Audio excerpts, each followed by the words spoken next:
In this video, I will walk you through the simple process of generating a personal access token on Netlify. This is a very useful skill if you need to authenticate with a Netlify command line interface or connect various third-party services to your account securely. To get started, make sure you are logged into your dashboard.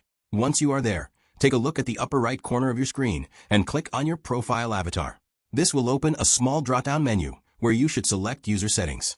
This takes you to your main profile management area. Now, look over at the left-hand sidebar.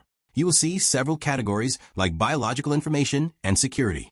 You want to locate and click on the Applications tab. Once that page loads, you will see a section at the very top labeled Personal Access Tokens. This is exactly where we need to be. Go ahead and click the button that says New Access Token. Before the token is created, Netlify will ask you to provide a description. It is a great idea to enter a very clear name here, like Local Development Tool or Automated Deployment Script. This way, if you check back later, you will know exactly which application is using that specific token. After you have typed in your description, hit the Generate Token button.